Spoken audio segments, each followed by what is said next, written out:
Buenas tardes, es un gusto darles la bienvenida al Instituto Cervantes a un acto que considero significativo y que considero de importancia.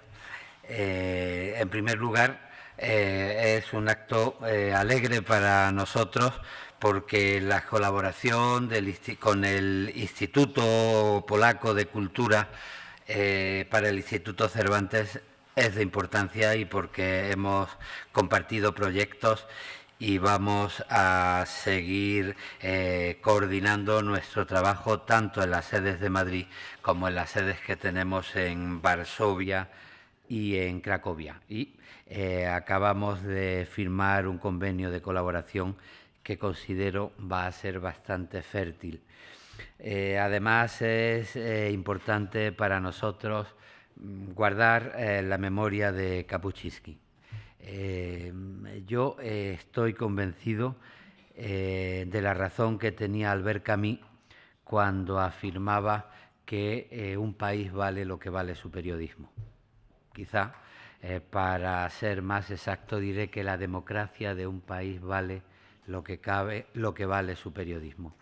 Y en un momento donde se está confundiendo el periodismo con la comunicación y, por desgracia, con la comunicación manipulada, en un momento donde las palabras han perdido su valor, donde no existe palabra de honor, porque en el vértigo de la vida se olvida inmediatamente lo que ha dicho alguien, la mentira que ha pronunciado alguien, en un momento en el que hay poderosísimos medios de control de las conciencias a través de la comunicación manipulada, pues creo que es muy importante volver a insistir en el periodismo y en esa idea de que la democracia de un país vale lo que vale su periodismo. Y agradecemos la oportunidad que nos da nuestra colaboración con el Instituto Polaco de Cultura para poder homenajear a Kapuscinski, reuniendo aquí a dos de los periodistas españoles que admiramos más, Ramón Lobo y Olga Rodríguez, con dos periodistas polacos admirables. Me voy a atrever a pronunciar sus nombres y ahora cuento por qué me atrevo a pronunciar sus nombres. Katarzyna Surmiak-Tomanska y Jacek Hugo Bader. Y digo que me atrevo a pronunciar sus nombres porque yo soy andaluz y me he comido las eses desde que nací y estoy acostumbrado a que me digan mis amigos de Salamanca y de Valladolid que no pronuncio bien el castellano, y por eso en el Instituto Cervantes estoy insistiendo una y otra vez que el idioma no tiene dueños centrales, que los dueños del idioma son sus hablantes, los que quieren entenderse, y en ese sentido no es que se hable bien o mal, sino que cada uno habla como puede en Andalucía, en Ecuador, en Bolivia o en Bogotá.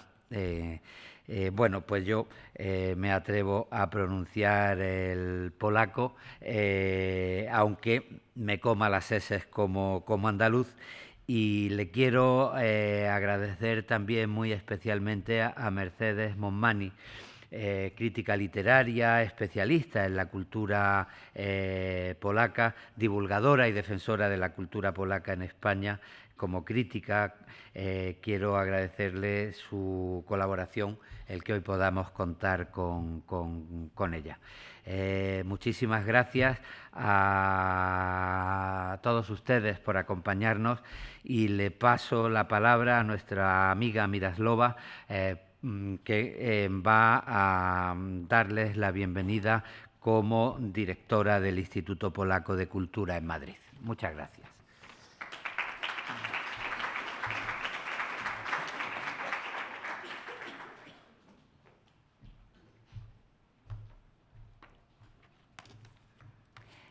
Buenas tardes a todos, bienvenidos.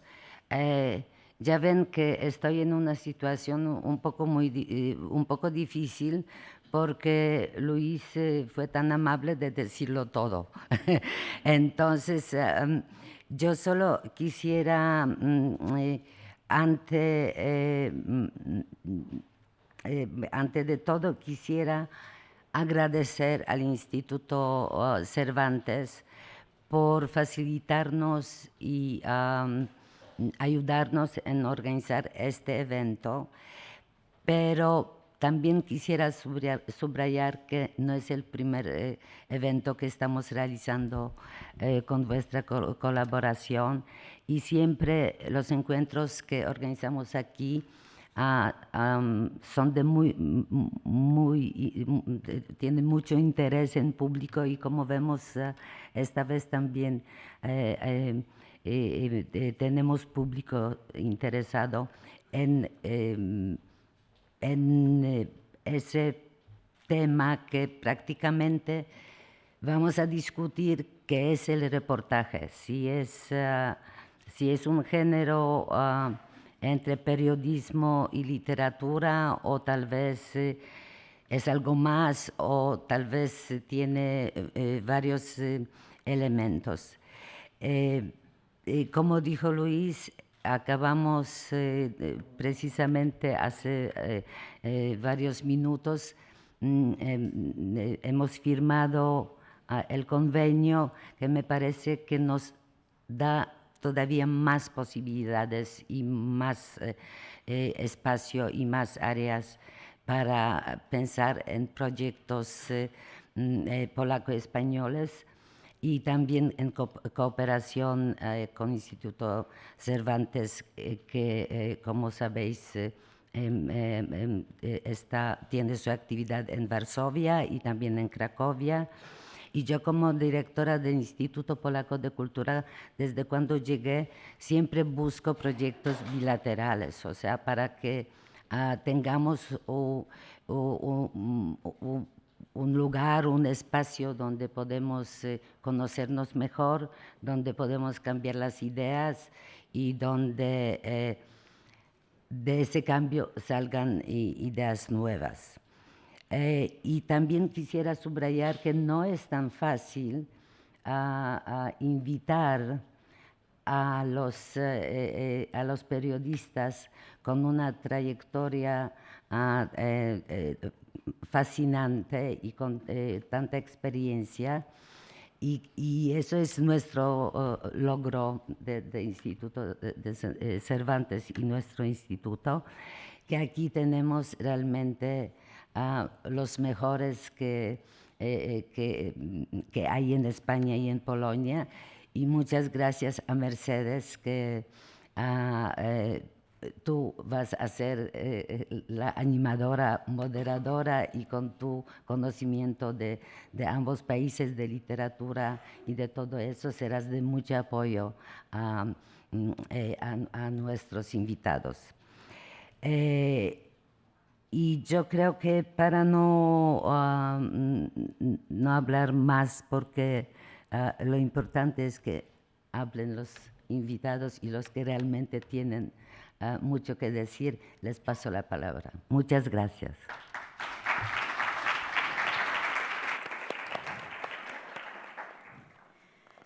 Buenas tardes, muchas gracias a todos los que habéis venido, muchas gracias al Instituto Cervantes, muy activo, al Instituto Polaco de Cultura, igualmente ya de una larga trayectoria y de múltiples actividades. Vamos a empezar un debate. Os quiero leer unas pequeñas líneas de cada participante, y con este apasionante tema, como ya ha sido dicho, que es la herencia de Kapuscinski y el reportaje como género entre literatura y periodismo, algo que está hoy muy en boga, y además que se publican cada día más libros y que tiene mucha ocasión de tratarse. Es un tema muy interesante. Bien, empezaré por Katarzyna Surmiak-Tomanska. Nació en 1967, graduada en Filología Románica. Desde hace 20 años publica sus reportajes en la revista Formato Grande. Es autora de diversos ensayos y columnista en la revista de libros, revista para leer. Además, es tutora y profesora de la Escuela Polaca de Reportaje. Es autora, asimismo, de los reportajes Huir desesperadamente de Basia y Cuchilla, publicados en 2011. Con su libro Pantanillo, digo los títulos en español, lo siento, fue finalista del prestigioso premio Nike de 2012. De 2012 al 13 trabajó como presentadora en el programa Hot Doc, especializado en cine documental. En 2015 publicó Ku Klux Klan, Aquí vive el amor, una historia que relata el viaje de la autora a la sede del Ku Klux Klan en el sur de Estados Unidos. Y este libro fue nominado, entre otros, al premio Kapuscinski, precisamente, y al premio Beata Paulak. Su último libro es Kieślowski, un acercamiento, dedicado al desaparecido y grandísimo director de cine polaco. Y en 2018 formó parte del jurado del premio Kapuscinski, que selecciona en Polonia cada año el mejor reportaje literario del año. Bien, Jacek Hugo Bader es muy conocido, seguro, por muchos de nosotros, polacos y españoles, porque está traducido y además con un notable éxito. Nació en el 57, es reportero igualmente de formato grande, es experto en la desaparecida Unión Soviética y ha realizado numerosos reportajes recorriendo en bicicleta China, Mongolia y el Tíbet. En España ha publicado El Delirio Blanco en 2016 y Diarios de Colima en Caja Books en 2018. Por su trabajo periodístico, comparado muchas veces con el gran maestro de periodistas Kapuscinski, Hugo Bader ha recibido en 2 ocasiones el premio Grand Prix y en otras 2 ha sido distinguido con el máximo galardón de la Asociación de Periodistas de Polonia.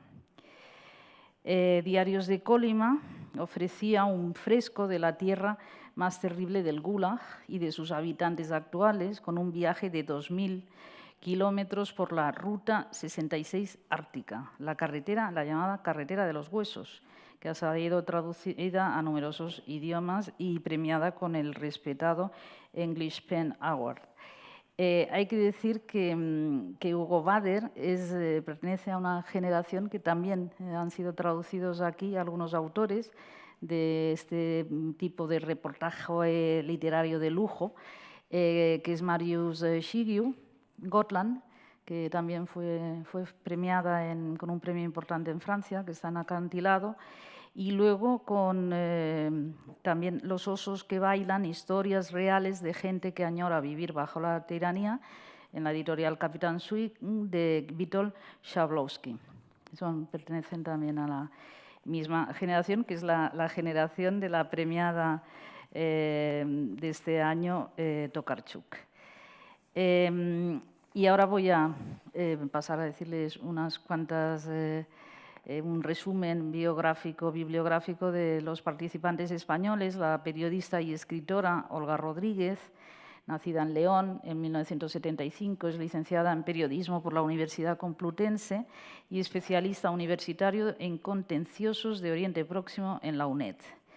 De ella destacan sus trabajos sobre las revueltas árabes desde Egipto en 2011, sus crónicas desde Irak durante la invasión y ocupación del 2003, sus reportajes desde los territorios palestinos, desde Afganistán o Siria, su cobertura desde hace años ya de la crisis de refugiados o sus numerosas investigaciones y reportajes sobre la impunidad en México. Olga Rodríguez ha desarrollado su carrera profesional en distintos medios y es cofundadora y copropietaria del diario digital eldiario.es, donde escribe una columna de opinión semanal, así como numerosos reportajes y crónicas de política internacional.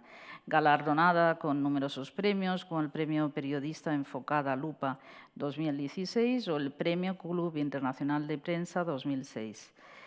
Tiene publicados los siguientes libros: Aquí Bagdad, Crónica de una guerra, en 2004, El hombre mojado no teme la lluvia, Voces de Oriente Medio, del 2009, Yo muero hoy, las revueltas en el mundo árabe, de 2012, Karama, las revueltas árabes y cómo coautora José Couso, La mirada incómoda, de 2004. Y por fin Ramón Lobo, que nació en Venezuela en 1955, hijo de padre español y madre inglesa, periodista y escritor, está afincado en España desde 1960. Licenciado en periodismo por la Universidad Complutense, ha trabajado en numerosos medios de comunicación. Desde 1992 a 2012 trabajó como redactor de la sección de internacional del País, diario donde actualmente escribe, cubriendo diversos conflictos, muchos: Croacia, Serbia y Kosovo, Bosnia, Chechenia, Irak, Sierra Leona, Congo, por citar solo algunos. En 2001 recibió el Premio de Periodismo Cirilo Rodríguez y ha dirigido cursos en universidades como el titulado Los testigos incómodos, reporteros en zona de conflictos, de la Universidad Rey Juan Carlos.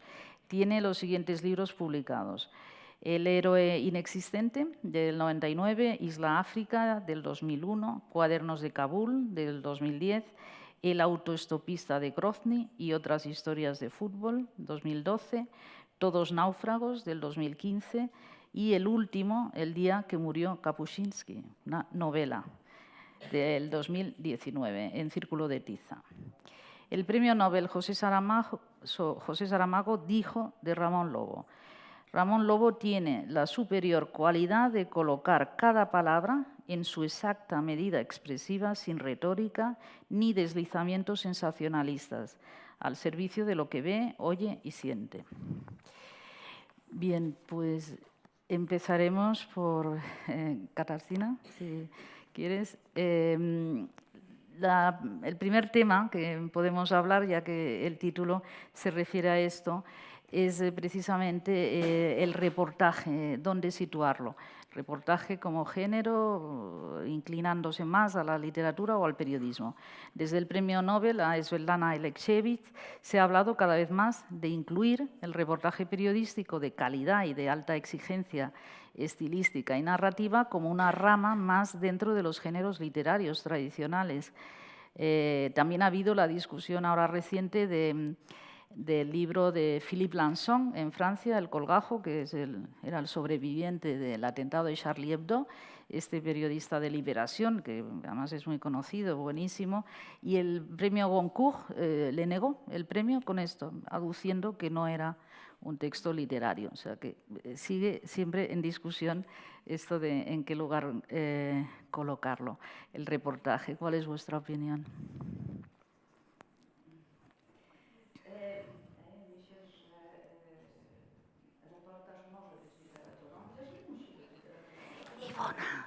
No tengo.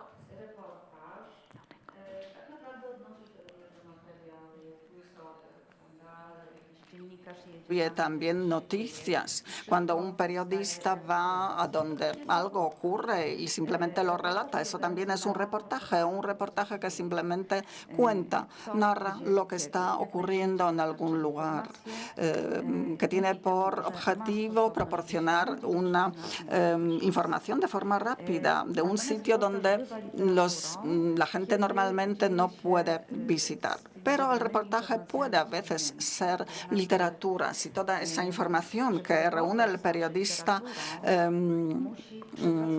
se transforma, se procesa. El reportaje literario consiste sobre todo en plantear preguntas y el reportero de altos vuelos, como por ejemplo Svetlana Alexievich, tienen que dar cuenta de su obra.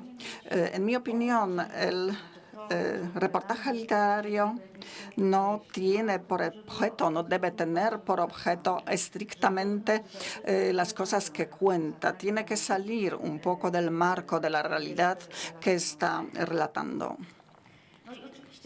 Y, por supuesto, me acuerdo cuando yo empecé a trabajar hace 20 años en Gazeta Wyborcza, nuestra gran maestra de Jacek i mía, Małgorzata Scheiner, nos animaba a escribir reportaje literario, también literario en cuanto a forma.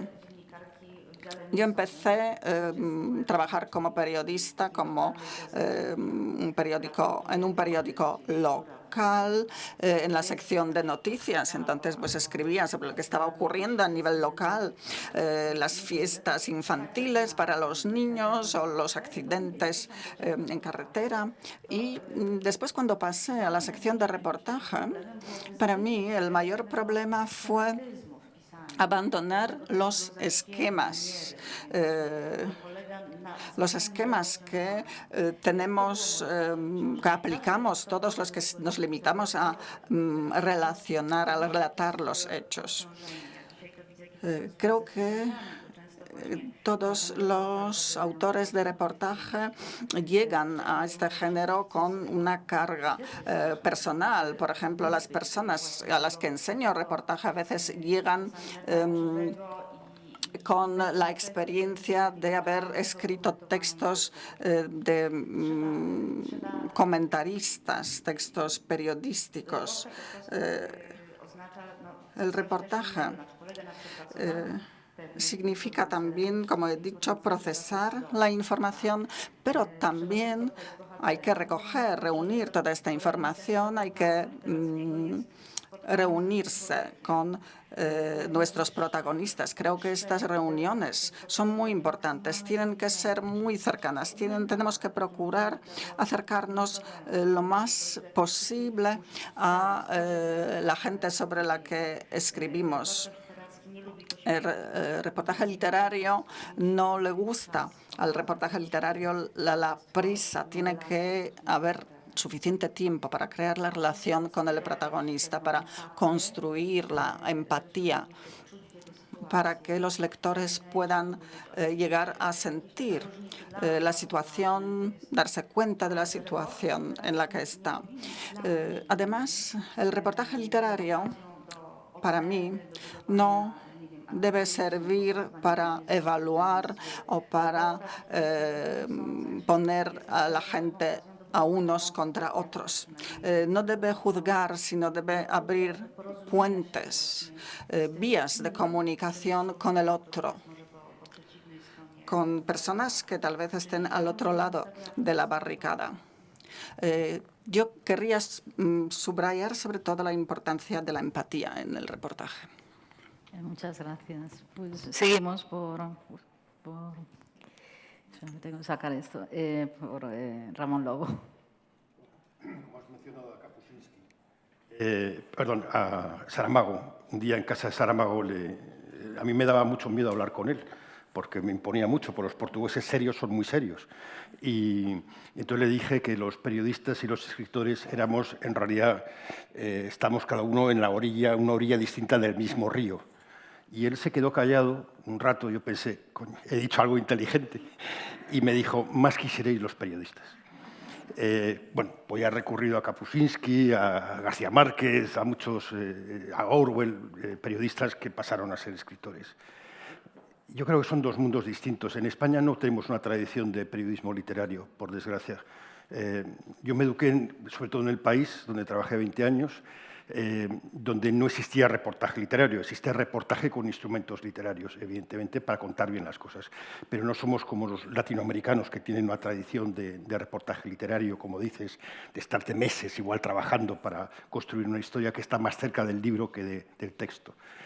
No tenemos revistas como New Yorker que puedes hacer reportajes de 17.000 palabras. No, eso no, aquí no existe. De hecho, lo poco que existía, que eran 3.000, 4.000 palabras, está desapareciendo. Ahora todo son apoyos y cositas para que todo sea muy visual, como si la gente que compraba periódicos para leerlo va a dejar de ver la televisión para ver esto que estamos haciendo. De alguna forma, los periodistas que tienen una tendencia a escribir con más cuidado, lo que han hecho es empezar a escribir libros, igual que los fotógrafos han empezado a hacer exposiciones y de alguna forma libros de fotografía. Hay dos tradiciones, está la latinoamericana, no sé cuál es la polaca, pero con Kapuscinski me imagino que ha tenido una influencia. Y yo me educo más en la anglosajona, porque mi madre es británica y me eduqué un poco siempre en ir todos los veranos a casa de mis abuelos. Tengo mucho más de británico que de venezolano, solo nací allí, Estuve 4 años y medio y solo me ha servido para cualquier discusión política sobre Venezuela poder decir, yo he nacido en Venezuela. Entonces todo el mundo se calla, pero claro, nadie sabe que yo vine con 4 años y medio y no tengo ni idea de Venezuela. Tengo idea porque leo mucho de Venezuela, pero no soy venezolano, aunque tengo la nacionalidad por nacimiento. Gracias a mi abuelo, que era luxemburgués, y mi abuela, que era francesa, he tenido siempre una mirada mucho más europea, me ha interesado siempre mucho más lo de fuera. Y he leído mucho, y sigo leyendo mucho, periodismo anglosajón. Y ahí lo que se trata es, escribes cosas más cortas, igual de 5.000, 4.000, 3.000 palabras, y sí, consiste en emplear instrumentos literarios para mejorar la presentación de tu historia. Hay una película de Billy Wilder, que es Primera Plana, se tradujo aquí en España, que es, en un momento están discutiendo Walter Matthau y Jack Lemmon dónde colocar los nombres de los periodistas, que para nosotros siempre es muy importante, pero ninguno de vosotros lee ese nombre, siempre pensáis que es el señor Reuters o una cosa de estas, y hay una frase terrible que dicen, pero ¿quién diablos va a leer el segundo párrafo? Entonces, yo siempre he tenido muy claro que el periodismo anglosajón se basa en esto, en ganar la batalla a esa frase.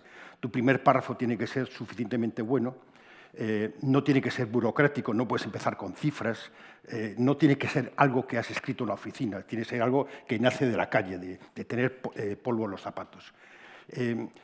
Capa, el fotógrafo, decía que había que, si tu foto no era buena, suficientemente buena, es que no estabas suficientemente cerca.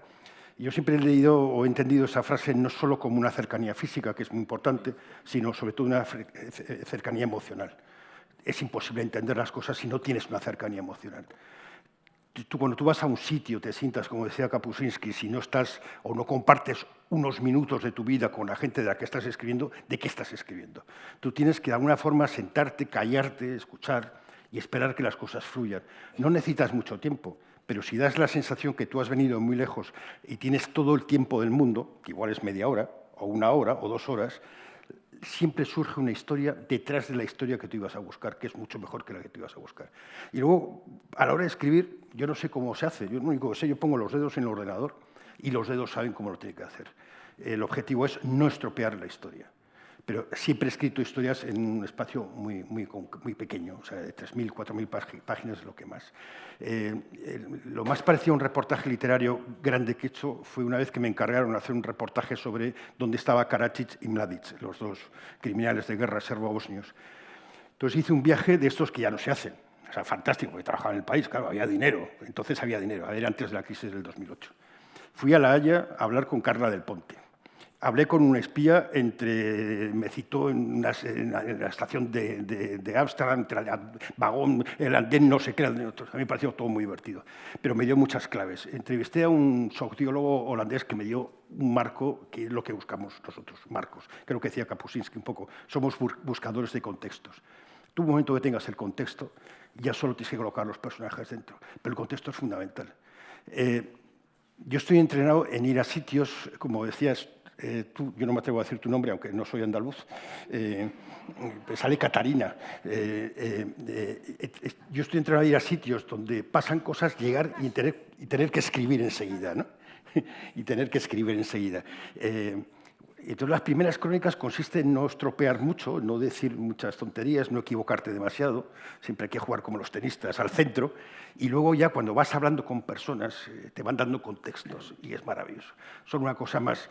Yo me enamoré de Internacional estando en la mili, en el servicio militar español, que era obligatorio en mi caso, si no iba a la cárcel, 8 años de cárcel, o irme 8 años a Venezuela, y entonces estaba la cosa bien, pero no me atreví. Hice la mili y hacía, como tuve mucha suerte, acabé en una revista militar y tenía mucho tiempo libre, hacía prácticas en el Heraldo Aragón. Y un día vino el redactor jefe, que en un periódico local es un personaje casi más importante que el director, y dijo, llegó a la mesa donde estaba yo y dijo, ¿alguien sabe dónde está Afganistán? Yo me callé, ¿no? Prudente de mí, 20 años o 21 debía tener, y ya me puso la mano así encima y apretó, dijo, ¿alguien sabe dónde está Afganistán? Entonces ya comprendí que alguien era yo. Y dije, Asia Central, tenemos una especialista y nadie me ha dicho nada. Te voy a mandar a hacer un viaje. Y cuando le iba a explicar que no podía viajar porque no tenía pasaporte, me había secuestrado el ejército, me mandó a la acera de enfrente a hacer una entrevista a un profesor de Derecho que sabía mucho del Imperio Soviético y demás. Entonces, yo llegué a casa a este profesor, le dije, buenas tardes, creo que no dije nada más, y él empezó a hablar. Sacaba mapas, citas, libros, estuvo 2 horas hablando y cuando terminé le dijo, ¿qué hay que hacer para saber tanto? Y me dijo, tener claro el contexto. Todo lo demás son perchas que colocas en un barco. Y fue una enseñanza de vida y de periodismo que he seguido toda mi vida. Gracias. Muy bien, sí, sí. Jacek. Sí. Bueno, de las tal One. vez primero Olga y hablaré yo ¿Qué después. prefiere que hables tú primero? Bueno, se han dicho ya muchas cosas. Claro, yo estaba ahora pensando también en qué situación está el periodismo actual, ¿no? En muchos casos, lo mencionaba Ramón, nosotros tenemos que echar mano del formato del libro para poder hacer para poder seguir abrazando ese género periodístico que cada vez existe menos en los medios de comunicación. Y, por lo tanto, a tu pregunta de si debe ser una rama más dentro de los géneros literarios tradicionales, hombre, pues nos daría una ayuda y un impulso que así fuera, ¿no? Y que fuera considerado como tal. Al igual que ya hay muchos premios de enorme prestigio periodísticos, como el premio Gabo o el Albert Londré, me decía hoy un compañero que está entre el público, que ya consideran los libros de periodistas con grandes reportajes periodísticos como un género periodístico en sí, aunque esté en formato libro, ¿no? Cosa que antes no ocurría. Yo creo que esta pregunta nos puede conducir a varias reflexiones, ¿no? ¿Cómo está el periodismo actualmente? ¿Por qué los periodistas escribimos libros para poder seguir practicando un género determinado que está, pues incluso en España casi ha existido poco y está un poco en extinción, ¿no? Nos encontramos mucho con el no cabe, esta historia no cabe, que son historias a través de las cuales podemos dar a entender la gran historia con mayúsculas, ¿no? De lo que ocurre en un lugar. El seguimiento de las cosas, el contexto, el antes y el después. ¿Por qué hay una guerra, por ejemplo? Si no contamos qué pasaba antes y si no seguimos contando qué pasa después de ese momento en el que algún lumbreras dice que la guerra ha terminado, que normalmente no es verdad, y las guerras siguen después de que los periodistas se vayan, si no se queda nadie, no podemos entender qué es lo que ocurre y no podemos contarlo, ¿no? El por qué, el responder al por qué, no solo al qué, al cuándo, al dónde y al cómo, sino el responder al por qué es lo que diferencia el periodismo de un juego de niños, y para eso es fundamental el reportaje periodístico.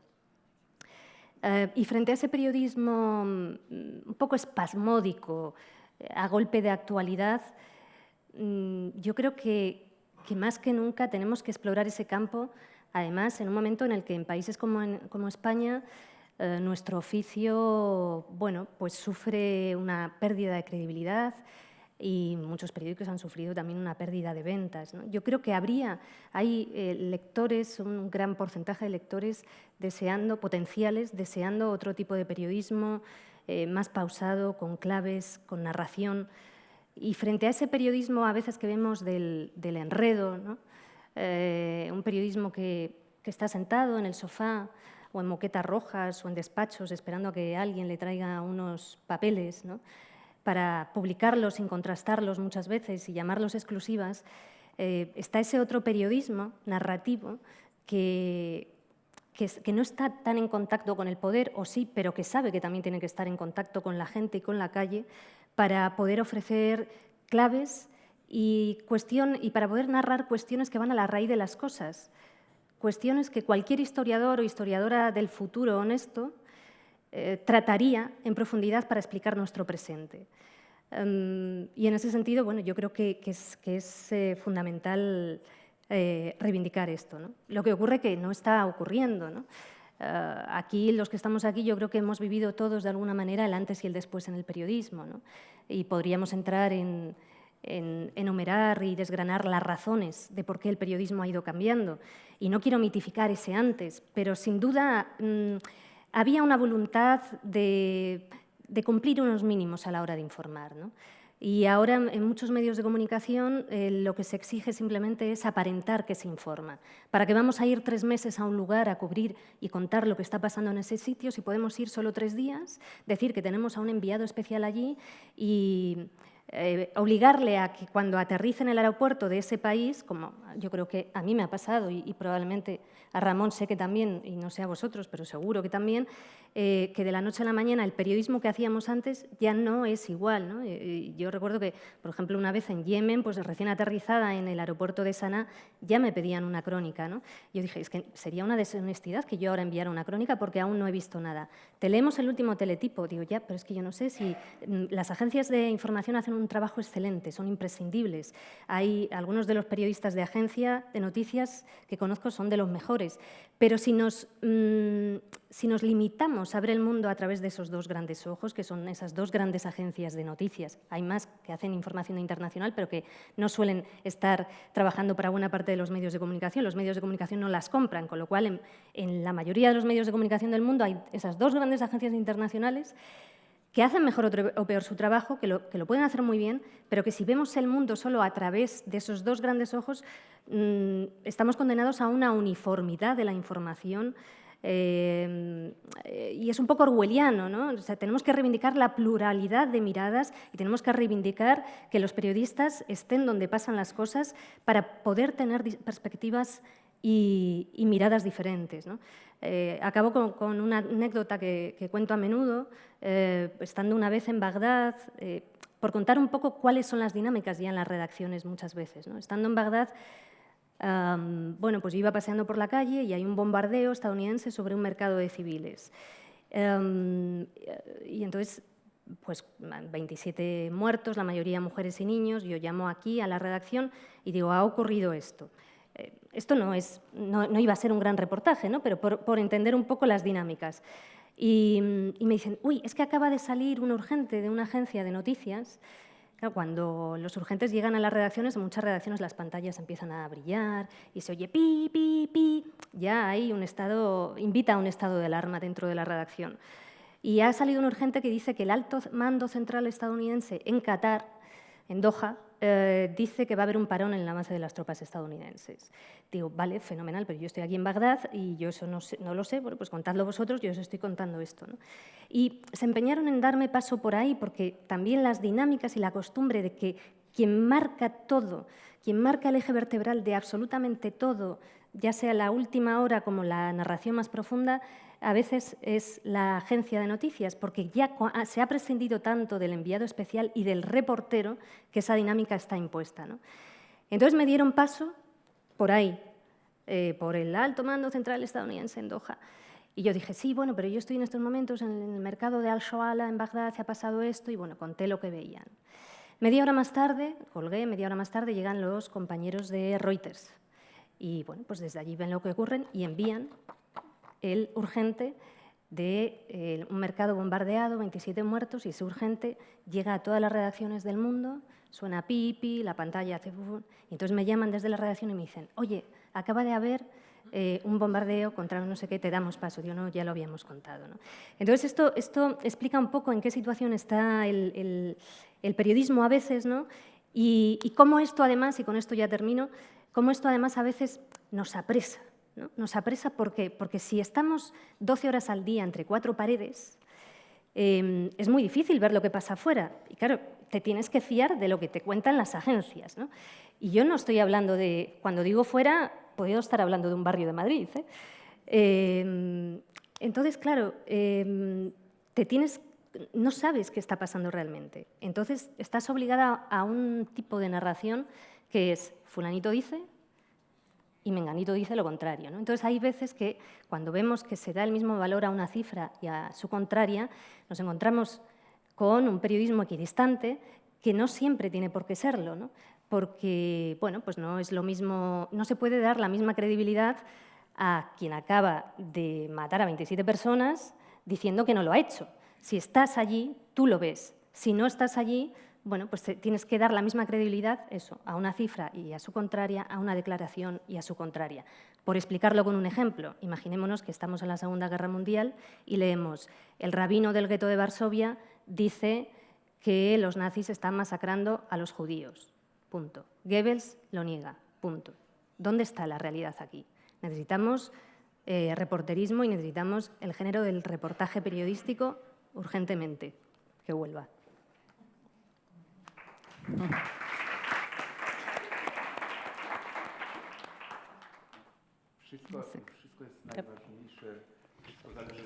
Todo depende del papel que te asignan, del rol que te asignan cuando te mandan, si te mandan como reportero o como periodista de información. Creo que esta es la clave.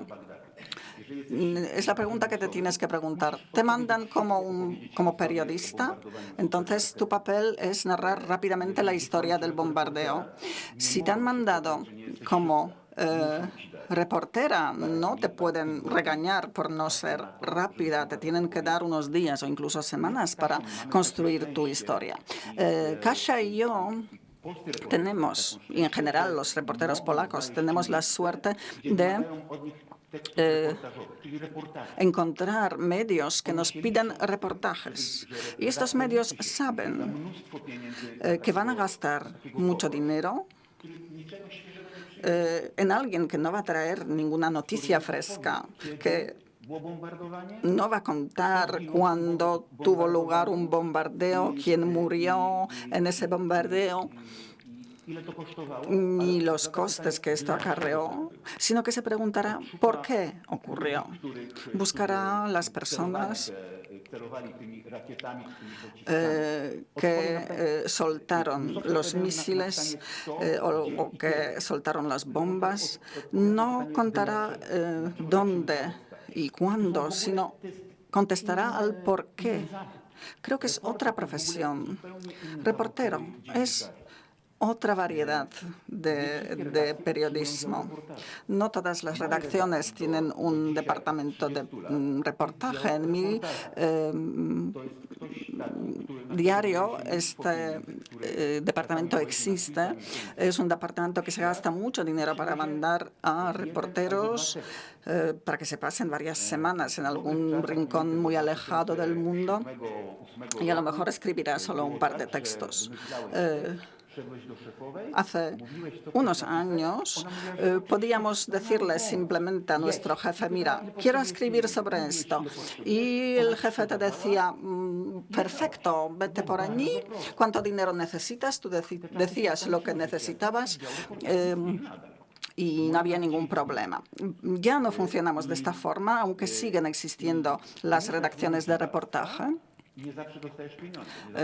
Y te puedes inventar tus proyectos, incluso algunos proyectos locos. No siempre te lo aceptan, pero si te lo aceptan, aceptan que no seas rápido. Existen departamentos de noticias, redacciones de noticias, que son una cosa aparte, que no son lo mismo que el de reportaje. Si no te dejan escribir como tú quieres, entonces recurres a libros. Pero también se plantea el problema del dinero. Tienes que ir a visitar editoriales, proponerles este tema. Y a veces encuentras un editor y otras no.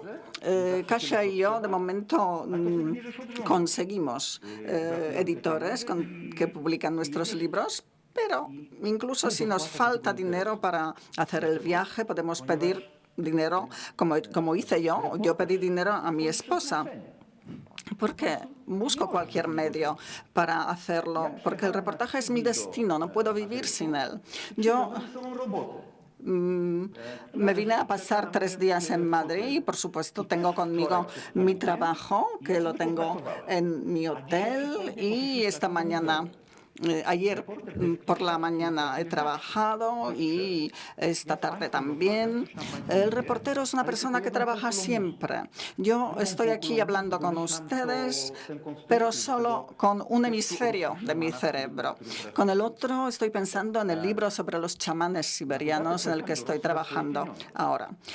Para hacer viaje y reunir materiales para este libro, me gasté mi propio dinero. Financié yo mismo ese viaje y espero ganar algo de dinero con este libro. Puede ser que también encuentre un editor aquí en España. Es, por tanto, nuestra profesión una profesión que comporta un riesgo bastante elemental, porque de lo que se trata es ganar dinero suficiente para pagar mis facturas, para pagarme la vida. Por supuesto, antes la vida era más fácil, pero yo ahora no me quejo. El reportaje polaco se ha desarrollado de una forma tan maravillosa en condiciones tan difíciles, cuando trabajó Kapuscinski y Hanna Kral, cuando no había libertad en Polonia. Pero ellos, en los pequeños fragmentos de espacio libre, supieron escribir las mejores obras.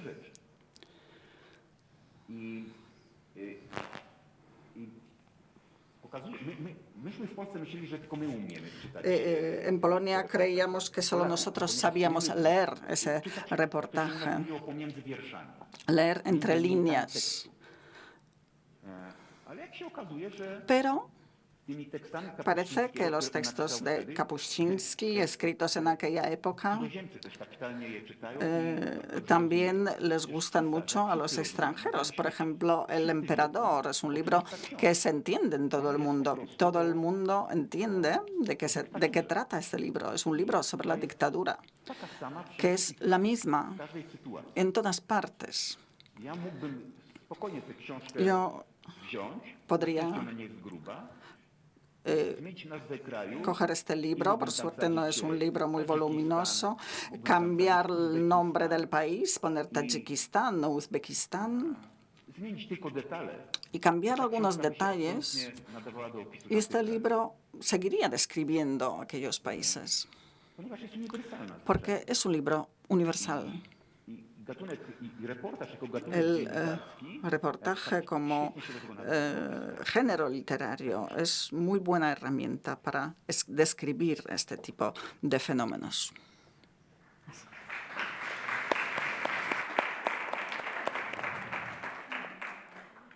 Pues sí, vamos avanzando, pero es muy interesante porque han surgido temas que evidentemente diferencian mucho. Temas como la financiación, la extensión de la que hablaba Ramón, depende de cuáles son los formatos. Yo intuyo, y por lo que sabemos todos, claro que la gran escuela del reportaje polaco también se necesitan dónde recoger. Ramón decía que han ido desapareciendo. Esto no tenemos un New Yorker. Todo esto viene también de unas historias en cada país, de una tradición, lectoras. Vosotros sois mucho en Polonia, mucho más dinámicos a la hora de publicar estos reportajes que son excelentes, no solo el de Kapuscinski, sino todos los herederos, que estáis aquí varios. Tiene que ver con esto, una fluctuación entre lectores, receptores, editoriales, periódicos sensibles a según qué trabajos. Se necesita, claro, una cobertura. Bueno, ahora quería pasar a esto, claro, porque ya se han empezado a tocar. ¿Creéis, y bueno, como hay aquí algún profesor, Kasia es profesora de la Escuela de Reportaje, ¿no? Como si os dirigierais a jóvenes y a gente que se quiere dedicar. ¿Existe una complejidad o siempre fue así de complejo desde la época de Albert Londres? Que imagínate que tenían que coger barcos y tuvo una muerte rarísima, que muchos dicen que fue, claro, era la época de la colonización. Imagínate informar sobre la colonización en África, negros con manos cortadas, todas las salvajadas que hacían, cómo lo recibían en Francia con los insultos, épocas muy duras. Y todo de cocina privada, como decía, bueno, desde estos mecenazgos a veces familiares, a veces de amigos que los ayudaban, épocas muy duras que ha pasado el género del reportaje comprometido. Entonces, bueno, la pregunta era esta, si ¿creéis que realmente el ejercicio de la profesión se ha vuelto cada vez más y más complejo? esta mezcla de literatura, de ensayo, historia del presente, como decía Timothy Garton Ash y también Umberto Eco. Umberto Eco decía, el periodista es el historiador del presente, y Kapuscinski siempre insistía que el trabajo profesional, la preparación del periodista en nuestros días tiene que ser una actualización y estudio constantes, que son la condición sine qua non, ya que el mundo contemporáneo está experimentando permanentes cambios continuos. Ahora se ha convertido, claro, lo que también decía Olga, la narrativa tiene que comprender tantas cosas, historia contemporánea, geopolítica internacional, se me ha ido un poco, rigor y sentido ético también, una honestidad, además de la búsqueda permanente de una deseable objetividad, dotes narrativas al transmitir las historias, lo que decíais del primer párrafo, que aunque parezca, pero bueno, es un truco para que la gente llegue al segundo párrafo, y una habilidad, desde luego una pericia para conjugar todas estas variables en un buen reportaje. La pregunta es esta: si creéis que realmente, bueno, si le aconsejaríais a jóvenes que quisieran dedicarse, si esto realmente ya se ha iniciado ya una complejidad muy grande, o sea, un género para el que se exige mucho, o sea, mucho más que a lo mejor para otros, para un simple, yo qué sé, historiador o en fin.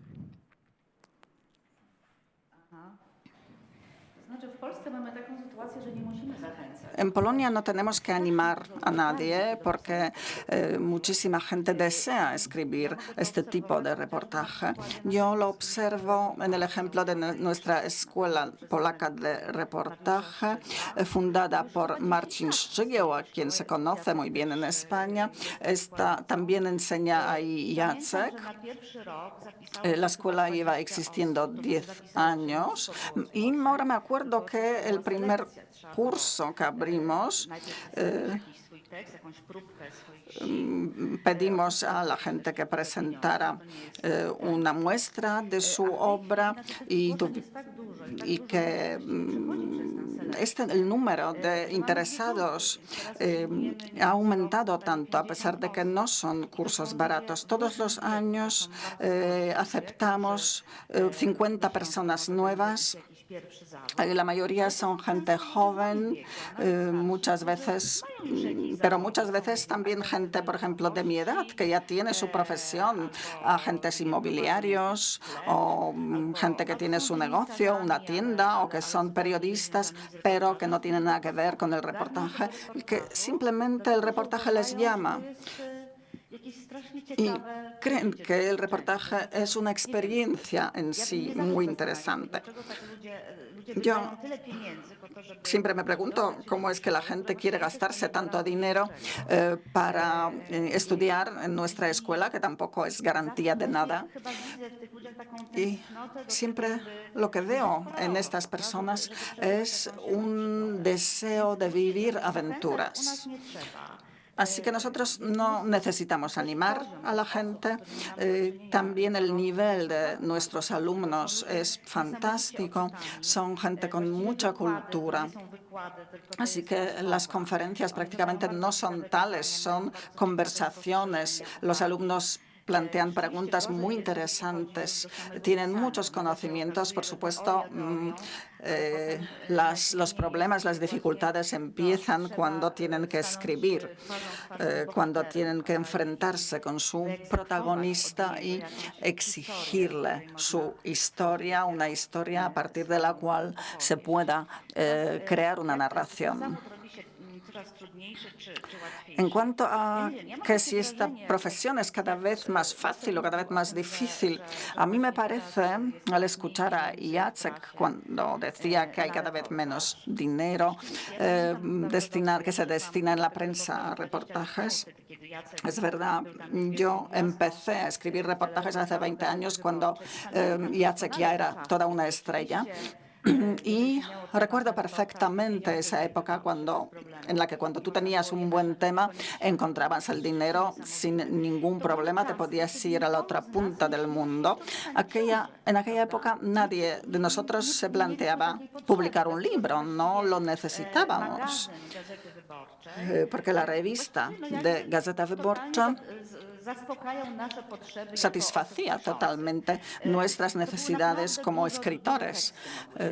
Podíamos publicar textos incluso muy voluminosos, podíamos dedicar a un texto varios meses de trabajo y también nos lo pagaban bastante bien. Por supuesto, esta situación no podía existir para siempre. Yo diría que el año 2004 fue el año cuando todo cambió, porque nos abandonó Małgorzata Scheinert. Empezamos a publicar sobre un papel de peor calidad y a partir de entonces ya teníamos siempre menos espacio para publicar reportajes. Cuando llevaba 5 años en la redacción de reportaje, Małgorzata Scheinert me exigía cada vez más, sobre todo en cuanto a la forma, para que nuestros reportajes fueran cada vez más literarios. Pero de repente eso cambió y aparecieron personas que empezaron a exigirnos menos nivel. Escribe más deprisa, dedícale menos tiempo, hazlo de una forma más homogénea para que se pueda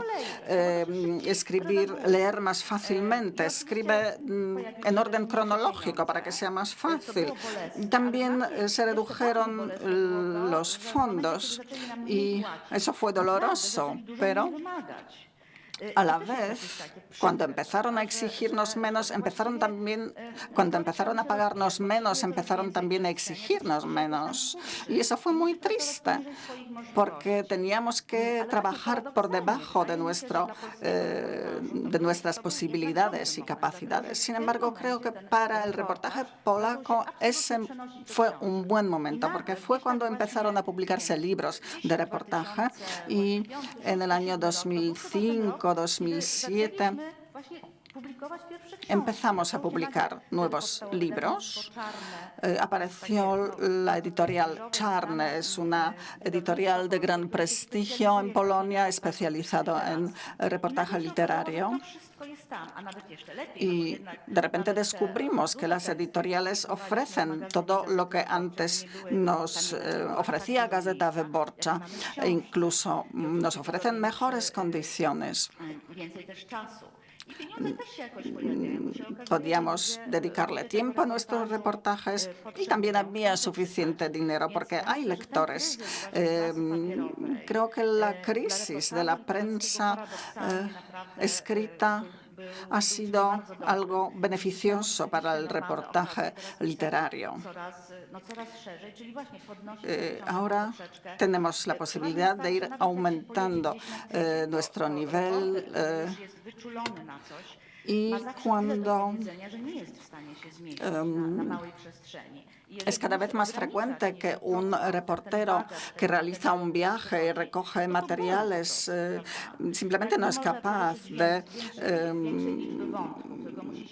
reducir su texto a un pequeño tamaño, porque eso implicaría que tendría que facilitarlo todo, simplificarlo todo.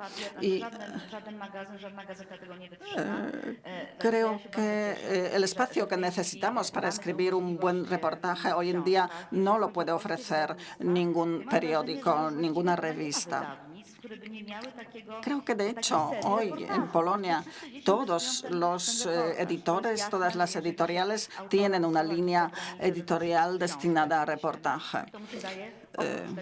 Y las editoriales también, al mandar a un escritor al extranjero para que escriba un libro, para que reúna materiales, siempre le financian los costes. En cuanto a lo que decías sobre la preparación y el conocimiento que tiene que tener el reportero, creo que es un desafío mayor, porque creo que hoy nos controlan mucho. Todo el mundo nos mira las manos. Ya en la época de Kapuscinski, cuando viajó a África, creo que fue el único que pudo visitar Etiopía, esta época ya se terminó. Como él era el único, él podía escribir lo que quisiera, porque nadie podía verificarlo. Sé que en España no se ha publicado la biografía de Kapuscinski escrita por Domosławski, pero en este libro se cuenta.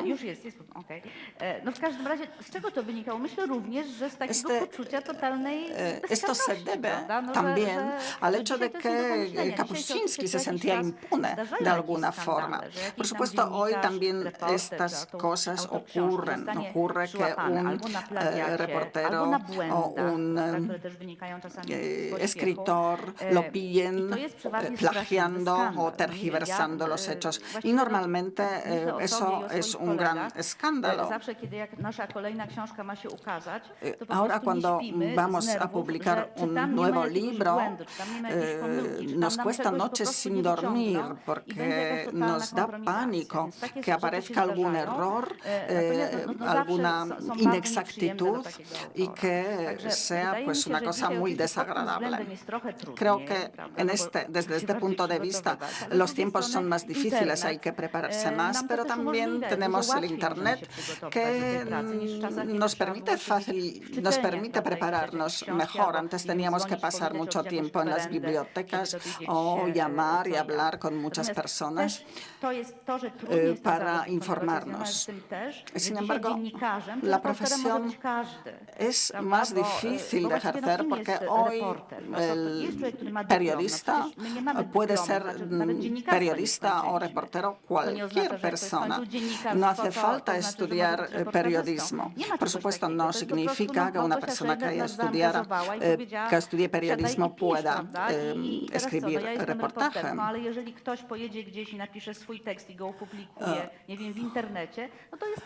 Hoy en día cualquiera puede escribir un texto, un reportaje, publicarlo en Internet y ser tan reportero como yo. En Polonia, cuando empezaron a aparecer esos reportajes baratos y ahora el autor de tabloides es un fenómeno cada vez más frecuente, la gente no distingue tanto entre los reporteros de verdad y los autores de tabloides. Creo que es muy difícil de explicar la diferencia. Es muy difícil decir a la gente, mire, yo soy aquí la estrella, yo soy aquí la periodista y yo soy la que tiene razón. Recuerdo cuando era muy joven, la palabra, cuando podía presentarme como periodista, me sentía orgullosa. Esta palabra sonaba como algo noble. Soy periodista. Y hoy me da vergüenza decirlo, de verdad. Me da vergüenza porque creo que periodista incluso puede ser tratado como alguien inferior. Suelo decir que soy reportera y en el extranjero digo que soy non-fiction writer. Que con esto sorteo un poco la sordera que tengo y siempre se me olvida que en estos sitios a veces aquí se oye peor que ahí. Y estaba pensando, en España es que no tenemos esa tradición, por desgracia. Yo he tenido el privilegio de trabajar 20 años en el país hasta que me despidieron. También tuve el privilegio que me despidieran, porque luego me ha ido muy bien. Y ahora me han vuelto a recuperar como columnista cada 15 días. Aquí, cuando hacía un viaje de un mes o un mes y medio a sitios de conflicto, yo me tenía que ir a sitios de conflicto para que me quisieran pagar el viaje. O sea, no te pagaban el viaje a sitios pacíficos, tenías que irte a sitios raros.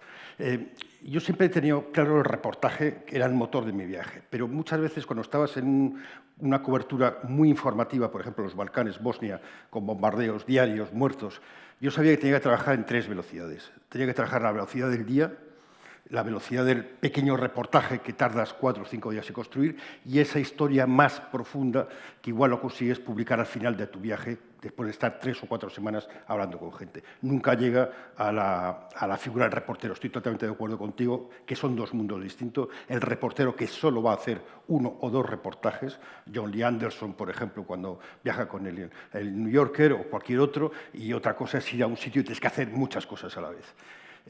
Yo me he especializado en tocar muchos, de jugar a esas 2 o 3 velocidades. Creo que el problema que tenemos ahora con la llegada de Internet, cuando estaban los Balcanes, no había Internet, no había móviles, no había ninguna conexión, no había ninguna posibilidad que te localizaran tus jefes, a no ser que tú llamaras. Si tú llamabas, tenías la opción siempre de decir, la línea es muy mala y colgar. Ahora no, ahora te pueden localizar por todos los sitios. Tu jefe ya ha visto las noticias en la BBC o en cualquier otra web. El problema que tenemos en España, en Polonia creo que no tenéis ese problema, pero en España tenemos el problema que hay 2 tipos de españoles. Los que no saben inglés y los que llevan toda la vida estudiando inglés. Entonces, cuando tienes uno de estos jefes que no sabes si es el que no sabe inglés o el que cree que sabe inglés, te dice, cuando estás en Afganistán o en cualquier otro sitio, te dice lo que tú has visto, como decía Olga. Perdona. O sea, a mí una vez me llamaron a Bagdad y me dijeron, manda no sé cuántas líneas de esto y no sé cuántas líneas de otro. Y le dije, te voy a colgar y lo primero que tienes que hacer es decirme buenos días y me preguntas qué tengo. Pum, y colgué. Claro, luego me echaron por estas cosas. Por ejemplo, en el Prestige, en el viaje del Prestige, cuando se hundió el petrolero en el norte de Galicia, fui. Claro, yo tenía que hacer muchas cosas, pero tenía la suerte que un periodista del país, José Hermida, que era el delegado, él hacía información. Entonces yo pude hacer reportajes, que eran reportajes pequeños, pero eran reportajes distintos, que aquí siempre incomodaban, porque ¿dónde colocas esto? ¿Dónde colocas un reportaje de un tío que está hablando con un señor, que están todos los voluntarios ahí abajo limpiando su playa, estamos en alto, y él me está hablando que se le mueren las gallinas porque picotean fuel? Entonces yo hice una historia sobre este hombre. Claro, eran reportajes pequeños. Entonces, no sé, yo creo que el problema que tenemos ahora con Internet y esta especie de periodismo 24 horas, donde tú ves cualquier web, por ejemplo, las de deportes aquí son muy divertidas, porque están inventando noticias constantemente. Entonces, la noticia que se han inventado a las 10 de la mañana, a las 12 ya se han inventado 2 más. Entonces, si tú no renuevas, y es que ese sistema se ha contagiado al periodismo, digamos, político, internacional y demás. Entonces, la pregunta es, ¿aquí cuándo nos paramos a pensar? Porque antes, cuando se publicaban periódicos, había una pausa para... Se ha terminado el trabajo, ahora pensamos y mañana volvemos a trabajar. No, ahora no se piensa. O sea, está todo el rato una especie de máquina enloquecida. Yo estoy convencido que la única salida que tenemos para sobrevivir como periodistas es el reportaje. La única posibilidad que tenemos es recuperar al lector que iba a los periódicos a leer periódicos, no a que le cuenten viñetas o cosas con puntitos o mapas raros. En Internet tenemos la posibilidad de desarrollar formas de contar muy amplias. Por ejemplo, el canal de televisión Univisión publica podcast. El New York Times publica gráficos interactivos, que igual, por ejemplo, hubo uno muy famoso. Cuando Bloomberg salió de alcalde de Nueva York, el New York Times publicó un mapa interactivo de cómo había cambiado, esto en Internet, claro, cómo había cambiado Nueva York durante los 8 años de Bloomberg. Entonces ibas viendo los edificios, se movía todo. Claro, el New York Times tenía en ese momento 33 personas en infografía. Aquí el país tenía 6 o 7, que era uno de los periódicos que más tenía. Gente que hace vídeo igual tienen 22. Claro, es que es un problema de medios. Si tú pones medios, pones gente a hacer trabajo, gente con talento, obtienes talento. Si tú tienes buenos reporteros a los que puedes mandar 3 o 4 meses y olvidarte de ellos, al final acabas teniendo talento. El problema, la pregunta clave es, ¿aquí el talento vende? Me acuerdo un día en el Majestic, hotel que solo entraba una vez y comer solo una vez, porque mi carta no tenía ni precios.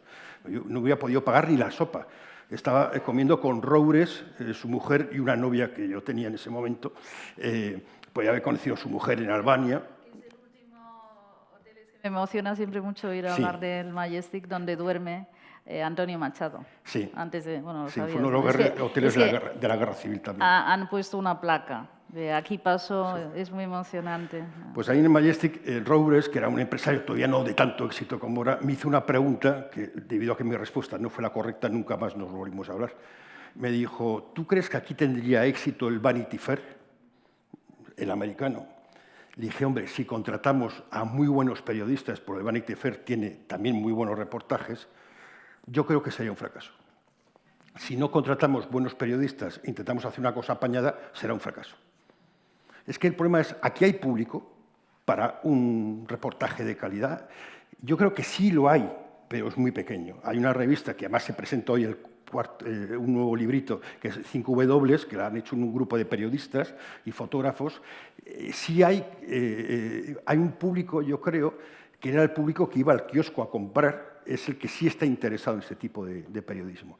Pero aquí tampoco había una tradición de periodismo de investigación. No tenemos Spotlight como el Boston Globe con una habitación aparte donde el periódico puede investigar cosas que están incomodando al periódico, a la empresa. Aquí, por ejemplo, lo que hizo hace poco el Washington Post, que sacó una historia de cómo Amazon no pagaba impuestos en Estados Unidos. Claro, el dueño de Amazon es el dueño de Washington Post. Aquí podríamos hacer un reportaje o una historia explicando lo que hace el Banco Santander. O el Corte Inglés. Corte Inglés es una palabra que no se puede ni mencionar. De hecho, no lo voy a decir más. Podemos decir el Corte, ese almacén. Porque hubo un periodista que escribió una biografía del fundador del Corte Inglés y el Corte Inglés se compró toda la edición y se quemó. Y nunca más se publicó. Es decir, nosotros lo que teníamos que hacer, Olga, es empezar a aprender polaco rápidamente. Hemos estado equivocados. Lo mismo, te iba a decir lo mismo. Hemos estado equivocados. Hay mucho más tradición por contar en América Latina, por ejemplo, donde es más fácil que haya periodistas que se conviertan en escritores y es más difícil que escritores se conviertan en periodistas, aunque la tradición cuentista América Latina permite a gente como Vargas Llosa haber hecho espléndidos reportajes sobre Perú, por ejemplo, que publicó en el New York Times y tenía un editor del New York Times llamándole todo el rato, preguntándole esto es así, esto es asá, porque esto de que todo tiene que ser preciso, exacto, eso tampoco lo tenemos aquí. Hay un libro que voy a mencionarlo, que se llama El director, de David Jiménez, que fue director del Mundo durante un año, que está escrito, como le dije a él, con la misma inocencia quijotesca con la que ejerció la dirección del Mundo, pero cuenta que hubo una periodista americana de prácticas que venía y quería comprobar las cosas. El fact-check, bueno, la echaron, claro. Porque aquí no se comprueba. Entonces, creo que en nuestra cultura, no puedo decir que hemos tenido una dictadura, porque vosotros habéis tenido otra, con lo cual ni siquiera tenemos esa ventaja como justificación. Yo creo que nos ha faltado una cultura de contar las historias en largo. Quizás el último gran periodista que contaba las historias en largo es Chávez Nogales, recuperado hace unos años. Hay más periodistas, Josep Pla en Cataluña, pero no hemos tenido. En el siglo XIX sí. Había una gran tradición de agitación de periodistas, escritores, diarios que nacían, diarios que morían, pero esto, de alguna forma, en el siglo XX, en la República hubo también bastante bullicio, pero no hemos tenido esa tradición, por desgracia.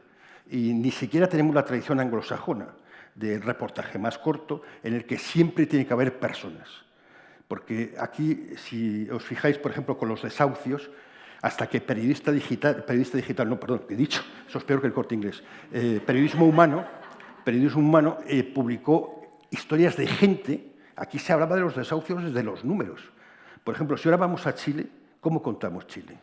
Si eres un periodista, no reportero en profundidad, sino un periodista que va a hacer, pues tendrás que ir contando que ir a visitar no sé, los incendios, no sé qué, la policía. Pero si vas con más tiempo, si tienes 2 meses, ¿cuál es la clave de Chile? ¿Por qué está ocurriendo todo esto? La palabra ¿por qué? Lo hemos empleado varias veces. ¿Cómo funciona el sistema económico chileno? ¿Cómo fue el experimento de la Escuela de Chicago en Chile cuando privatizó todas las pensiones en 1981? Que es lo que nos quieren colar aquí también. Que después todos esos fondos de pensiones las controlan los bancos y las empresas chilenas. Es que sí, que no estén quemando bancos es milagroso. Entonces, tenemos que contar un contexto que si vamos viendo que hay en otros países donde hay un enfado muy parecido por distintas causas, viste lo de catalanes, viste lo de beirutíes, pero hay un cabreo inmenso porque esto no está funcionando y sobre todo desde 2008 no funciona. Las élites no están dando respuesta y no están protegiendo a la gente. Entonces, esa es la historia que hay que contar, pero es igual te requiere 3 o 4 meses. y hablar con muchísima gente y tratar de entender lo que está pasando. No hay nadie en España que le interese eso. Si haces un libro, yo he hecho algunos libros, pero no tengo mucha experiencia de éxito de ventas. De hecho, casi todos me los compro yo. Entonces, no lo sé, es muy difícil. Estamos en un país que tiene no sé, yo creo que estamos en una lobotomía que va más allá del franquismo. Yo creo que viene del siglo XIX, que tuvimos un siglo XIX horrible en este país, donde los momentos de libertad fueron 3 años, 2 años y 1 año. Todo lo demás fue oscuridad, donde echamos a los franceses. Mi abuela era francesa, pero de Normandía, que es una forma rara de ser francés, una forma vikinga de ser francés. Aquí tuvieron que ganar los franceses. Es que echamos a los franceses y nos quedamos con el rey Fernando VII, que era imbécil. Y entonces aquí siempre han primado, siempre han tenido más éxito los imbéciles que la gente de talento.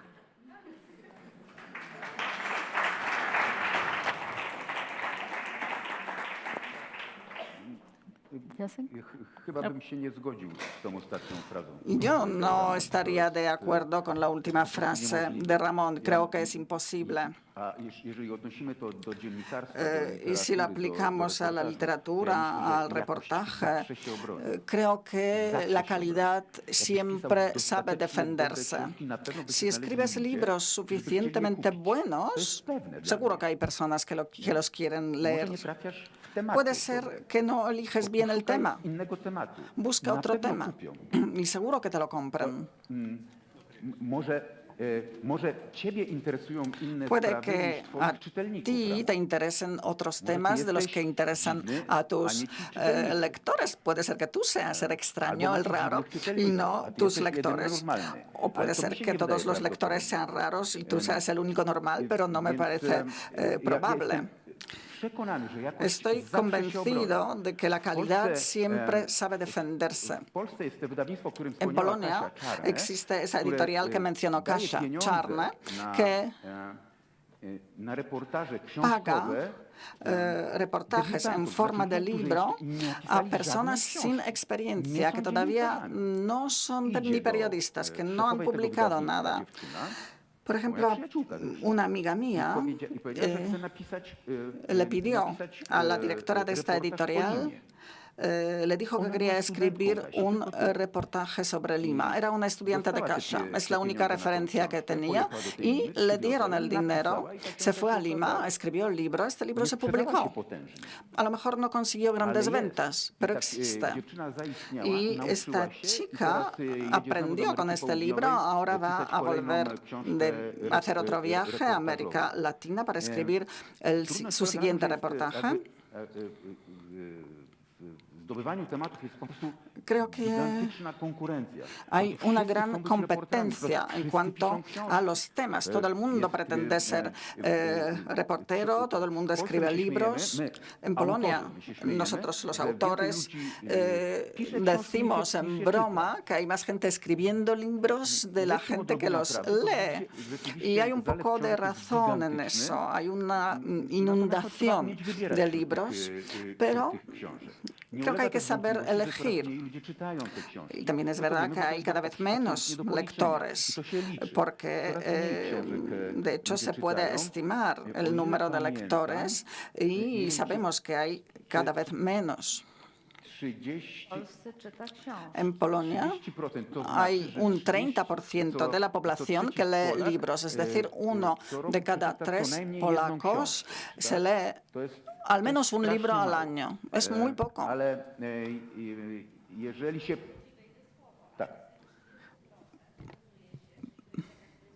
Pero entre ese 30% es una élite, pero esa gente lee cada vez más.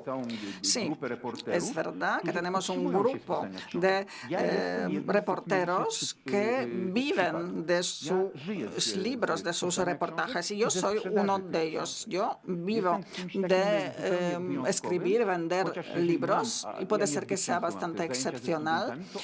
Y sin embargo, cuando tengo clases con alumnos de reportaje en la escuela, yo les desaconsejo ser reporteros. porque creo que solo un pequeño porcentaje de ellos sería capaz de defenderse en este medio, de poder vivir de ello.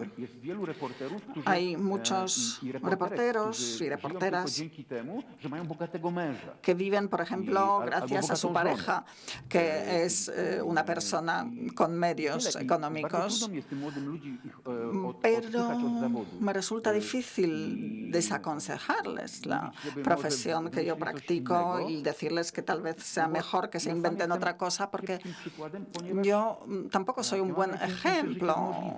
Yo tengo la mejor vida de las posibles, cultivo la profesión más bella que pueda existir, hago solo las cosas que quiero hacer y que me gusta hacer, y la vida profesional siempre me funciona bien. No recuerdo que haya escrito, no recuerdo que no haya conseguido escribir una cosa que quisiera escribir.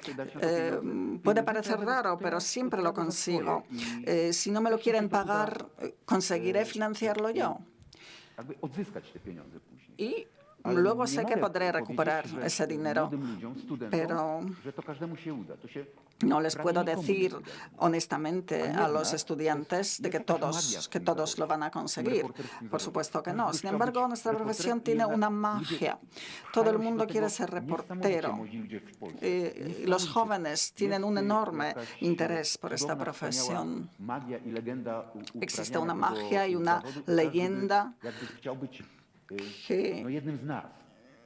que hace que todos ellos quieren pasar a formar parte de este grupo. Y creo que el futuro de nuestra profesión está tal vez está precisamente ahí, en que la gente quiera practicar esa profesión de una forma irracional, porque no es racional apuntarse a esta disciplina. Es bastante tonto, de hecho, porque poca de esta gente que lo va a intentar, pocos de ellos van a conseguir éxito. Vendo libros, lo que no soy, si vendo libros, lo que no soy es superventas.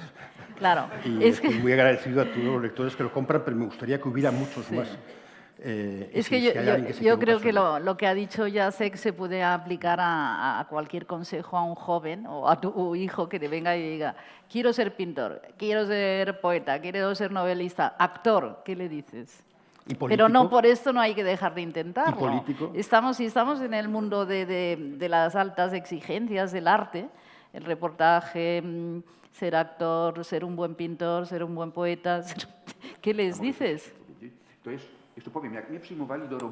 Cuando me contrataron para periodista fue por un anuncio en prensa para la sección local, para la redacción local, y había 3 condiciones de las que yo solo cumplía una. La única condición que cumplía era que no querían contratar a gente que hayan estudiado periodismo. Y yo cumplía esa condición, pero no cumplía las demás. Sin embargo, me contrataron y enseguida se pudo ver que de alguna forma yo tenía capacidad para practicar esta profesión. Al principio comencé a escribir textos de noticias, pero eran demasiado largas mis noticias, por eso me echaron de noticias y me pasaron a reportaje. Por eso creo que simplemente hay que tener alguna alternativa. Por ejemplo, ser periodista y ser también profesor. Teníamos una colega en la profesión que, además de escribir reportajes, decoraba tartas. Y creo que cada persona de la escuela de Kapuscinski, nosotros somos la primera generación de sus herederos, todos teníamos alguna otra profesión, no éramos periodistas por formación. Llegamos a la profesión como personas ya bastante adultas. Yo tenía 33 años cuando empecé como periodista. Durante toda mi vida había ejercido diferentes profesiones y siempre les digo a la gente que primero tienen que ser alguien, hacer algo y tener un bagaje, empezar la profesión con un bagaje. Kasia, por ejemplo, es profesora de francés. Creo que ahí está la solución. No es importante que tengas éxito en esa otra profesión, pero tienes que tenerla y entonces puedes atacar el reportaje. Hay otro motivo más por el que los periodistas jóvenes vienen a nuestra escuela a aprender a escribir reportajes, porque en Polonia hay una paradoja. Yo soy periodista a tiempo completo, además escribo libros. Y si quiero escribir un libro, sé que mis jefes de la redacción no van a estar contentos porque quieren que yo dedique todo este tiempo para escribir textos para el periódico. Así que tengo que manejarme como pueda, escribir los fines de semana o hacerlo en secreto o escribirlo durante las vacaciones. Entonces muchas veces me dicen que no necesitan en la redacción a periodistas que también escriben libros porque nosotros necesitamos un texto todos los días. O sea que tenemos prohibido escribir libros, pero por otro lado un periodista que no escriba libros lo echan enseguida, prescinden de él, porque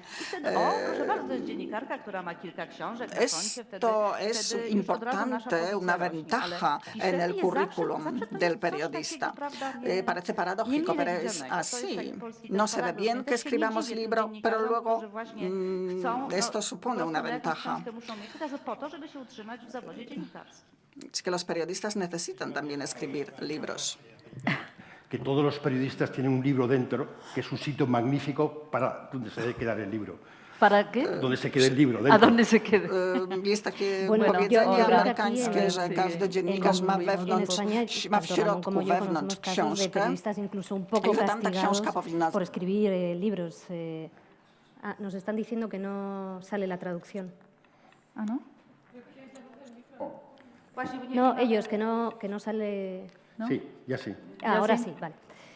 Que decía que Ramón y yo conocemos a algún colega que ha sufrido alguna especie de castigo en su redacción por escribir algún libro, ¿no? Y, sin embargo, al mismo tiempo también ocurre lo mismo, que luego tener un libro, pues evidentemente es un bagaje, ¿no? Bueno, se han dicho muchas cosas aquí, que yo voy a ir rápidamente cogiendo algunas cosas que habéis ido diciendo. Voy a empezar con el Corte Inglés. Mi primera experiencia en no poder contar algo fue un pequeño incendio en el Corte Inglés de aquí de Madrid, hace muchos años, cuando yo empecé, que bueno, pues yo empecé en periodismo local y por la mañana llamaba a los bomberos, al SAMUR y tal, y iba recopilando los sucesos de la mañana para contarlos en antena, y ahí nos dijeron que alguien llegó y me dijo, no, eso mejor no, que tenemos mucha publicidad del Corte Inglés. Luego llegaron, es curioso, 2004, que lo ha mencionado ella.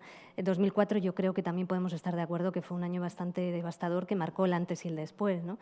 Dice David Simon, un periodista estadounidense reconvertido no a dedicarse a reporterismo, sino a escritor de series de televisión estupendas como The Wire, que son reportajes audiovisuales en sí mismos, ¿no? Usando la ficción, pero partiendo de una realidad, que hay un antes y un después en el periodismo marcado por el momento en el que el poder financiero entra en los medios de comunicación. Eso que en su país, en Estados Unidos, ocurrió en los años 90, aquí ya ha empezado a ocurrir en este siglo, y sí marcó líneas rojas, ¿no? Porque claro, si hay actores que entran en el accionariado y que al mismo tiempo tienen un papel determinado en las crisis económicas, por ejemplo, pues claro, hay líneas rojas que no se pueden pasar, ¿no?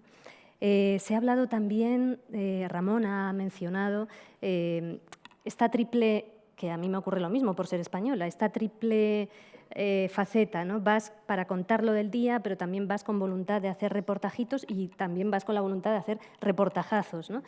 Y en algunos casos a mí también me ha ocurrido, como te ocurrió a ti en el Prestige, de ir solo a hacer el reportajito, ¿no? Lo que pasa que cuando vas solo a hacer el reportaje, es verdad que muchas veces aquí los editores en España están un poco descolocados y no saben dónde ponerte, ¿no? Y que incluso se llama aquello de nosotros somos los que ponemos lo que ellos llaman el colorcito, ¿no? Cuando, sin embargo, hay veces que son historias que te dan la clave, ¿no? Que sientes vergüenza y prefieres evitar decir que eres periodista. Bueno, yo creo que aquí muchos periodistas en España lo podemos compartir también, ¿verdad? Son tiempos... ¿El por qué se ha mencionado de nuevo? Bueno, y sobre todo se ha mencionado las historias. Decía Lorca en un verso estupendo de Poeta en Nueva York, que siempre menciono, que debajo de las multiplicaciones hay una gota de sangre de pato. Detrás de los nombres, o sea, detrás de los datos, de las estadísticas, de las cifras, de los porcentajes, hay historias con nombres y apellidos, con rostros, con voz, con relatos a través de los cuales podemos entender qué es lo que ocurre, ¿no? Y yo creo que es una buena manera de definir qué es un reportaje. Recientemente he estado en Italia, que fui a recoger un premio en el marco de un festival internacional de periodismo civil, y me he encontrado, claro, con 2 relatos muy pequeñitos que os voy a contar, que creo que dicen mucho de cómo es la situación actual en el periodismo, ¿no? 2 periodistas italianos de Nápoles, amenazados con escolta, ambos ya bastante mayores, ella una mujer con mucho carácter, muy fuerte, que contaba: antiguamente, cuando yo recibía una amenaza de la camorra o de la mafia y esa amenaza llegaba a la redacción, mi jefe salía y publicaba una carta en mi defensa. Eso a día de hoy no ocurre. Es más, hay compañeros, aquí hay varios, y señaló a varios en primera fila, que cuando reciben esas amenazas son despedidos de los periódicos. Esta es la situación actual de impunidad, ¿no? Y la falta de voluntad o de principios que se tienen en algunas redacciones y que, por lo tanto, nos conducen a que no haya voluntad de defender a los amenazados o de defender a los que hacen un determinado periodismo crítico, ¿no? A través de los reportajes. Y luego había otro periodista que contaba, italiano también, que contaba: bueno, estamos aquí en el marco de este festival que se celebra siempre en el aniversario del asesinato de uno de tantos periodistas asesinados en el sur de Italia, ¿no? Giancarlo, no recuerdo ahora su apellido. Y él decía: a Giancarlo lo asesinaron por un reportaje que publicó en la página 16 y que su propio jefe no se había leído.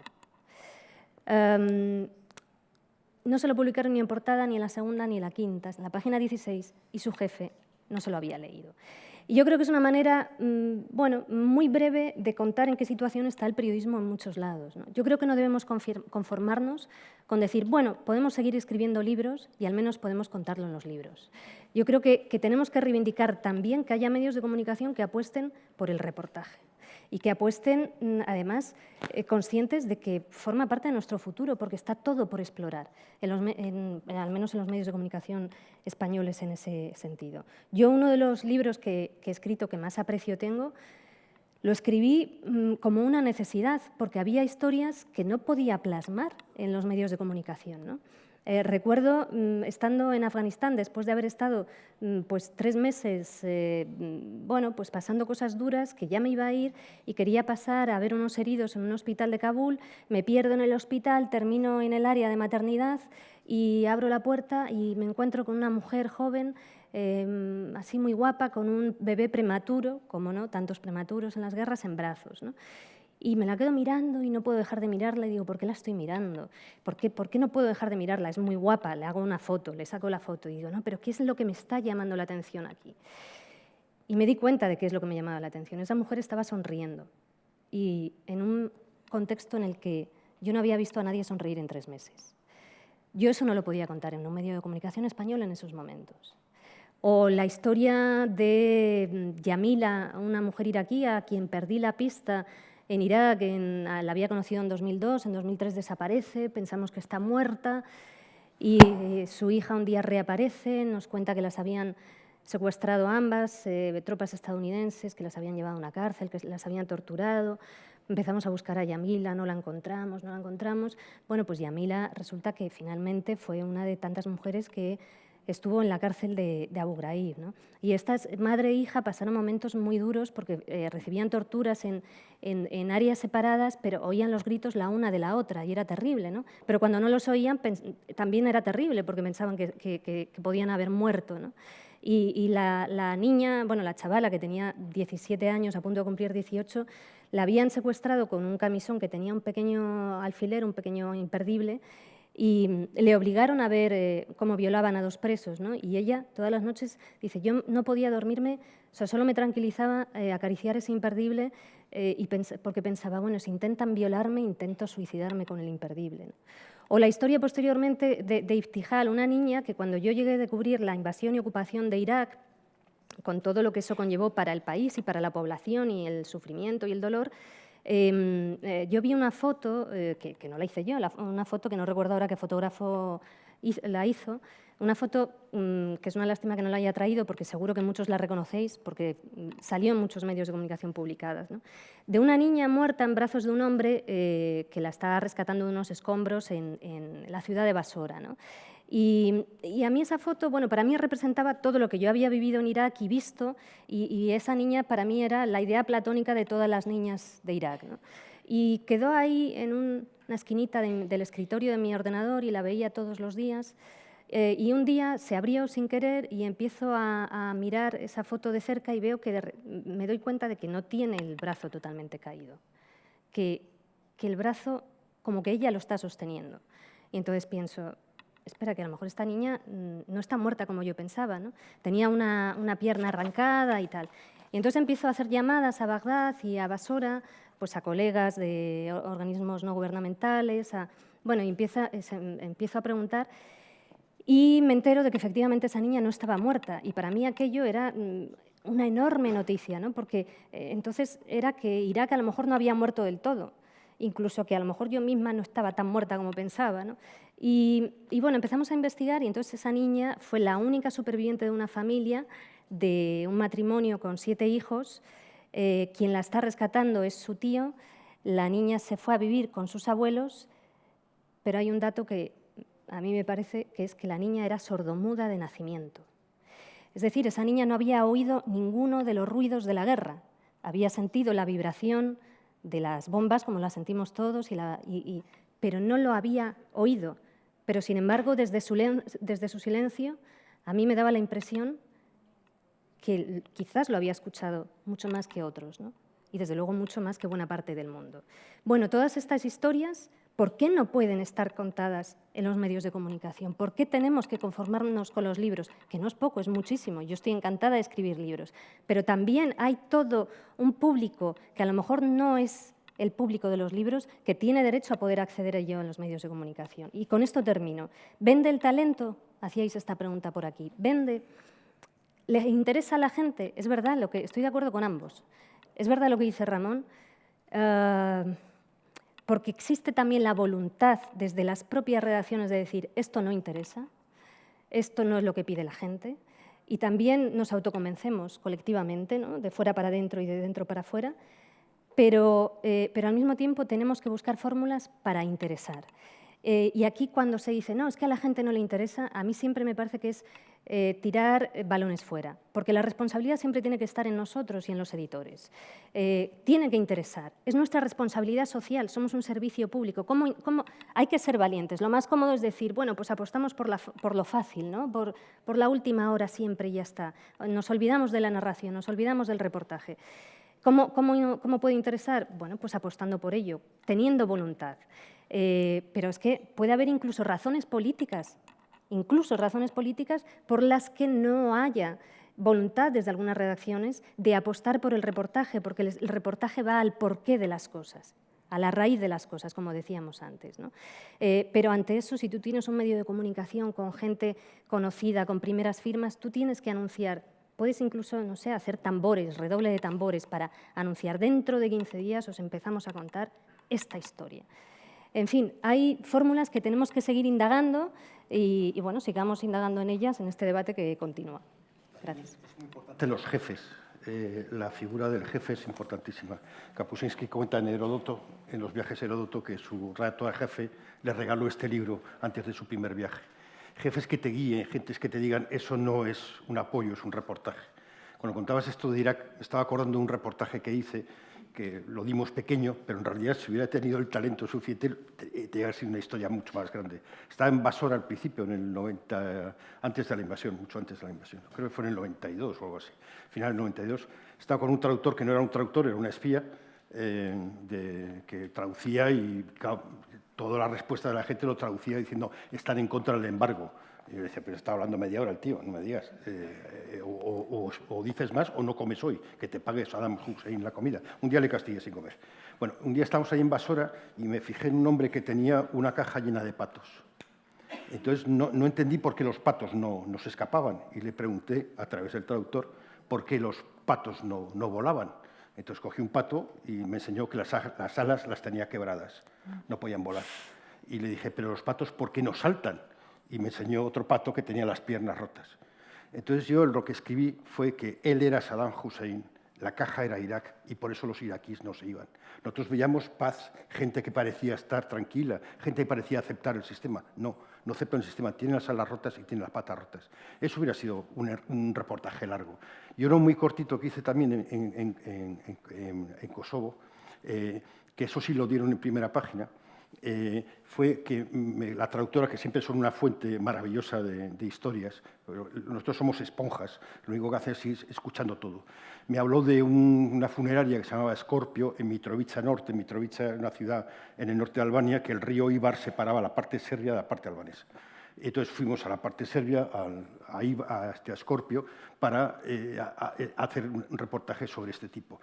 Desgraciadamente no había un desenterramiento en ese momento, con lo cual hice un reportaje más corto. Si hubiera podido hacer el desenterramiento con él, hubiera sido mucho más largo. Este hombre se dedicaba a ir a buscar familiares serbios en el otro lado. Por ejemplo, si tú eres una familia muy serbia y no querías que tu bisabuelo o tu abuelo quedara en Peć, en un cementerio, cuando Kosovo fuera independiente, este conseguía todos los papeles, iba con su furgoneta blanca, sacaba el cadáver, lo entregaba a Mitrovica Norte y tú lo enterrabas en la tierra super serbia que te diera la gana. Entonces, me pareció una historia muy buena. Entonces, yo la mandé, era un reportaje corto, porque claro, no hice el seguimiento, era un reportaje de 700, 800 palabras, con una foto de Reuters, que era el marido de la traductora. Pero cuando lo había mandado al periódico, que obviamente no lo dieron enseguida porque no sabes qué hacer nunca con los reportajes pequeños, porque claro, siempre están las noticias, me puse a releer un libro que me había recomendado un tipo de un antropólogo serbio que debían traducir en España porque explica muy bien la manipulación de símbolos en una especie de imaginario colectivo. Y me acordé de una frase de Karadzic, que en 1993 le preguntaron ¿hasta dónde llega Serbia? Y él contestó, hasta donde está la última tumba serbia. Y dije, coño, llamé al periódico, digo, ¿hay publicado el reportaje? No, tirarlo, no vale para nada. Tengo que volver a escribirlo. Y no volví a escribir, simplemente eran 2 pinceladas. No se estaban llevando al abuelo, se estaban llevando a la frontera. Muy bien. Bueno, si queréis alguien preguntar algo para ya acabar.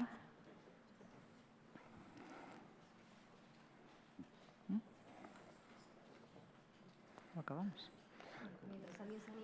Mientras alguien se anima o no, bueno, hablabas de que los traductores oyen mucho y el propio Kapuczynski decía que él, para definir su calificativo, el nombre que más le gustaba era el de traductor, no de una lengua a otra, sino de una cultura a otra, ¿no? Siendo un poco antropólogo del presente. Antropología, otra palabra que también ha salido por aquí antes, ¿no? Sí, traductores culturales, claro, es muy importante. Pues si no, os agradecemos mucho la asistencia, que ha estado realmente apasionante por parte de todos. Muchas gracias.